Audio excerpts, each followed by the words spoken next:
বয়স 60 বছর হয়েছে, এখানে যদি প্রশ্ন করি গোসলের কয় ফরজ, 4 ছেলের বাবা হয়েছে এখনো জানে না, আছে না নাই? 4 ছেলের বাবা গোসলের ফরজ কয়টা জানে না। অথচ ছোট্ট মাদ্রাসার একটা তলবে ইলম ডাক দিয়া যদি বলেন না দাদু ভাই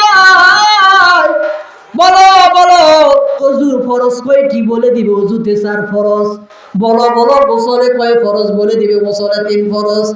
তাশাহুদ বলতে পারবে, মাসুরা বলতে পারবে, দুআয়ে কুনুত বলতে পারবে।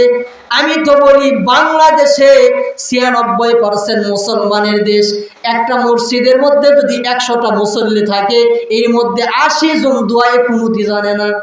হুজুর ঠিক না ভাই? ঠিক।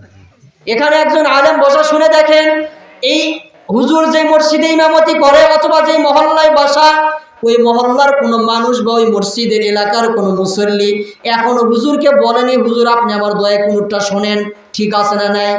কেউ বলেনি। হুজুরকে বলছে নাকি জানি না, আমাকে বলেনি।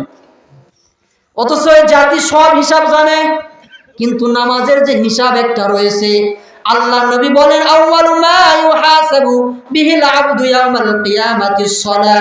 কিয়ামতের কঠিন ময়দানের যুবক, ও পর্দার আড়ালের মা, মাইকের আওয়াজ কানের মধ্যে যাই রে মা, আমিও তো একটা মায়ের সন্তান।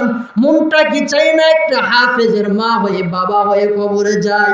মনটা কি চাই না একটা আলেমের মা হয়ে কবরে যান? আল্লাহ নবী পাক জবান দিয়ে বলেন, ওই মার যদি জানাজার ইমামতি, বৃদ্ধ বাবার জানাজার ইমামতি কোন সন্তান আপন সন্তান ইমামতি করে, ওই খাটিলিয়ার উপরে জিন্দেগীর গুনাহগুলো মাফ করে দেওয়া হয়। সুবহানাল্লাহ বলে। মাগো মা তুমি এই পৃথিবীর শ্রেষ্ঠ নিয়ামত, তোমারই পদতলে রয়েছে জান্নাত। মাগো মা তুমি এই ধরারই শ্রেষ্ঠ নিয়ামত, তোমারই পদতলে রয়েছে জান্নাত।